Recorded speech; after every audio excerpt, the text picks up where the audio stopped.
What's going on, guys? Crypto Renegade again here for you. And in today's video, we're going to be doing another hardware wallet comparison.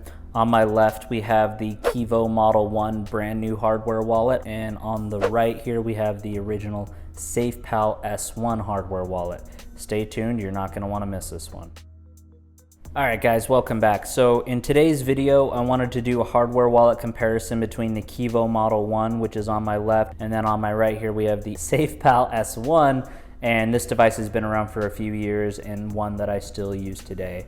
So before I jump into the content, I just want to reiterate again, I have a brand new free ebook on the 7 best ways to secure your crypto, updated for 2021. It's 100% free, so check it out. It'll be pinned in the comments and in the description as it pertains to what we are talking about here specifically. All right, so let's go ahead and start here with the Keevo Model 1. If you haven't seen any of my other previous comparison videos, there are 3 categories that I typically look at when deciding between a hardware wallet. First, we're gonna take a look at the design, form factor, security, and usability of the device. Second, we'll look at any unique coin support that differentiates this from other hardware wallets.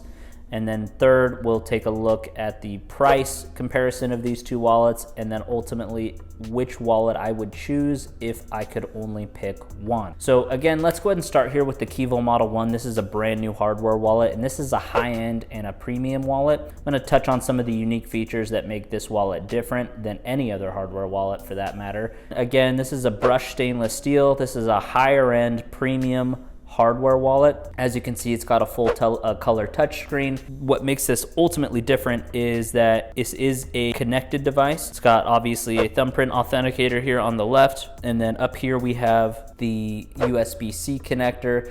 Now this device is managed with a desktop application, very similar to the Trezor Suite and the Ledger Live application. And this is not only how you charge the device, but this is where you connect it to the Keevo desktop application to manage your portfolio, upgrade firmware, and so on. This also has a removable carbon key, which we'll touch on in just a second here. So again, there are a few factors that make this device very unique and different from other hardware wallets. Again, being that it has multiple security factors and it has multi-sig built in. And ultimately what that means is that in order to sign or authorize a transaction, you need to have 3 out of 4 factors in order to do that. Factor number 1, is this Keevo device in my hand itself? Obviously you need this connected and you need to have it present in order to sign or authorize a transaction.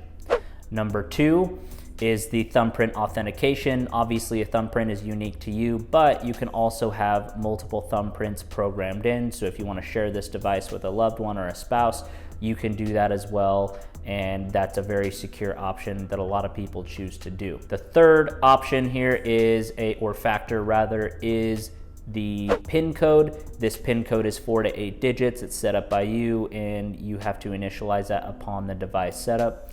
And then the fourth and final factor is this removable carbon key. Now this carbon key, because it has a dual architecture chip design, this has a secure element chip into the carbon key as well as the device itself. And this is obviously magnetic and detaches as needed. So another important thing I want to point out here on this removable carbon key is that this is a seedless recovery phrase device, meaning you don't need to have a 12 to 24 word recovery seed phrase in order to initialize or to set up the device. Very important that you understand that difference here with this particular wallet is it's not going to be a requirement, as the seeds are generated as you sign in, secure the transaction, and that's how the private keys are generated when you actually plug it in and send or receive through the application, which is pretty cool. Another thing I wanted to point out here obviously is that because this is a higher end or a premium device, it's going to give you an option for an optional beneficiary service. Now again, this is an option that no other hardware wallet company has ever tackled before, and that is answering the question, what happens to my crypto after I die? Ultimately, this is an optional service that uses a custodian provider. They've teamed up with Iron Mountain, and you can send in your carbon key directly to them. You can designate a beneficiary, a spouse, a loved one, family member, whatever you choose, and then you can go ahead and set this up so that they can recover your crypto efficiently and effectively if and when you pass away. and that way obviously you can pass on your assets to somebody else. So this is something that's very unique, and you can still sign and send transactions because, as I mentioned, even without the carbon key, you can still use the other 3 factors in order to do that if you choose it. Again, I understand most people probably won't want to do that because that, again, this is designed obviously to not be a custodian, but it is interesting and innovative that they are giving you an option to do that, and they're tackling a real problem that a lot of people want addressed. Very cool, very interesting that they're able in setting out to do that effectively. That is, again, optional. You don't have to sign up for it. It's a subscription service, and typically it's roughly around $100 a year if that's something that you choose to do. That is fairly unique in kind of giving you a breakdown of the design and the form factor. Now, before I move on to the SafePal, I want to reiterate, I know I'm going to get this question in the comments. Well, what happens if I lose my carbon key and I lose my device? And what happens to my crypto if there's no recovery seed phrase? How do I restore it? Well, I was digging around in the settings, and there is an option here for seed phrase where once it's connected to your desktop application, it will generate, upon your request, a 24-word recovery seed phrase so that you can write it down if you so choose. It is an option, but it is not required in order to set it up, which is very interesting in my opinion. So let's talk about the same thing for the SafePal. The SafePal here has a USB connection here for charging the device, and then there is a button on the side here for powering it on. As you can see, it's about the same size of a credit card, fairly thin. And then it's got a D-pad right here for navigation, and then it's got a very small color screen in the top right corner. You can navigate. Now, what's different about this is also an entry-level device, and this is air-gapped. And what that means is that there's no Wi-Fi, there's no Bluetooth, there's no NFC, there's no cable connection in order for you to initialize or to send and receive. This is completely air-gapped, and you'll notice that there's a camera on the back here. So this scans QR codes and is completely air-gapped, so you don't need it. All you need essentially is a cell phone, for instance. If you have, say, crypto on your phone and you want to send it here, it can generate a QR code directly onto the screen. So for instance, Bitcoin, if you click receive here, you can use your phone, scan this QR code here, and send it directly to this device. And then when you want to send it, also it connects to a SafePal application on iOS or Android, where you can use the camera and scan the QR code on your mobile device as well. So this is optimized for mobile. It is very user-friendly. As you can see, it's very easy to use, and you can navigate with this D-pad here. Overall, I've had a pleasant experience using this, and honestly, for being an entry-level device, having it be air-gapped and such is very convenient. This is very similar to the Elapal Titan, which is another wallet that I frequently use on a regular basis. Overall, this is, in my opinion, having it air-gapped is a lot more secure, not to mention more convenient. You don't have to mess with the desktop application. You don't have to mess with anything. You don't even technically have to have, a cell phone if you really don't want to, but that makes it obviously easier to send and receive and to use it with this particular device. The design, security, form factor, all of that is, in my opinion, it's pretty well thought out for being an entry-level device. And like I said, the user experience is fairly good, and I haven't had many issues with it. Another thing that I want to point out here is that I did a previous video on which hardware wallet I would use for NFTs, link that above. But ultimately, if I was going to do, wanted to send and receive NFTs, this is also connected to Trust Wallet, which is also owned by Binance, and this is a Binance Labs partner.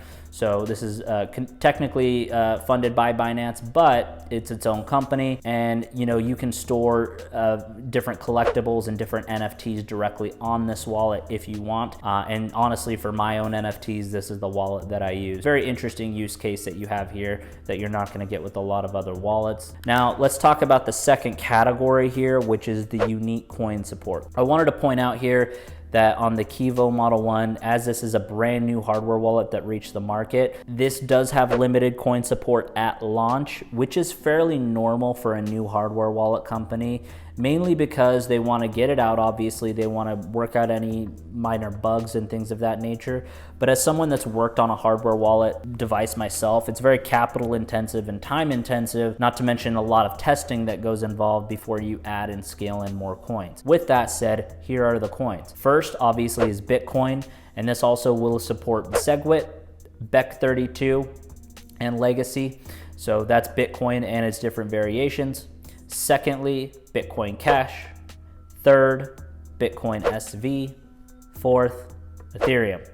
As of shooting this video, those are the only 4 coins that are supported on this device. They will expand more. They are going to add other features like staking down the line and other options as well, but just wanted to be clear and upfront that as of shooting this video, those are the only 4 coins that are supported on this device. As I mentioned here with the SafePal in terms of the coin support, this one also has a fairly limited coin support. However, they do have a lot of tokens, not only on the ERC20 token side that are supported, but it also, as I mentioned, supports the ERC1155, which is designed for NFTs. You can store NFTs directly through this, which is very nice, as well as Tron tokens, EOS tokens, and all of those related blockchains as well. Technically, this holds over 1,600 coins or tokens based on all the different blockchains, and it's recently added things like Tezos, Polkadot, Kusama, and a lot of the Polka projects as well. So they are expanding rapidly with the SafePal S1 in terms of its coin support. And like I said, this one is unique because I use this hardware wallet for storing my NFTs offline. In terms of coin support, obviously SafePal is gonna win in this particular regard, mainly just because of the wide array and support that it has, and it has been around for a while. So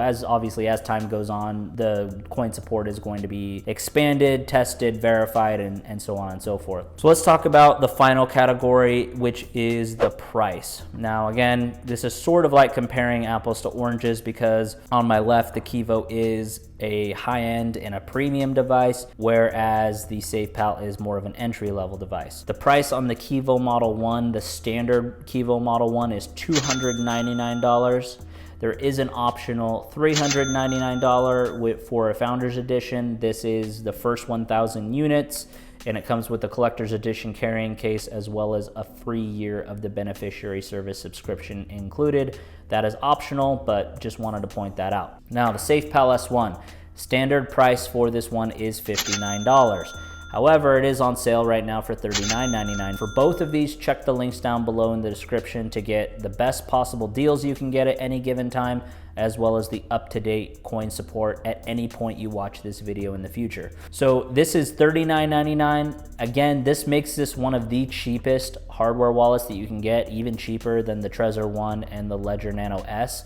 And again, this is air gap, so it's a very unique proposition that not a lot of hardware wallets have. In fact, this is the cheapest air-gapped hardware wallet as well. Very, very different opposite ends of the spectrum, if you will. Now, ultimately, if I could only choose one of these devices right now, which one would I choose? I would have to say that I would pick the SafePal. Now, I'm only choosing that not because it's cheaper. I'm picking it mainly because it holds more coins that I need. And like I said, for this particular wallet, this is where I store my NFTs. Ultimately, because it has a wider range of coin support, I do like that it's mobile. I do like the fact that it's air gapped and that I don't have to hook up any cables in order to use it. It's just a very slim and very interesting and easy to use device. That's really, the functionality is really the reason that I would choose personally SafePal over Keevo. Now I want to reiterate, if I was only storing Bitcoin or Ethereum, I would choose the Keevo because it has security factors as well, like the multi-factor, the multi-sig,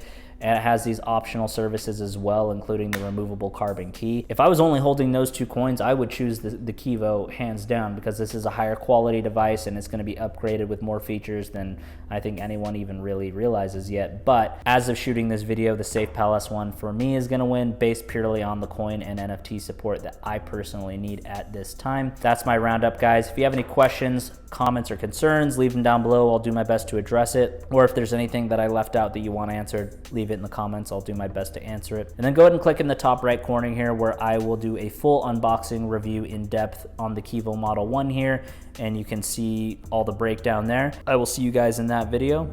Crypto Renegade out.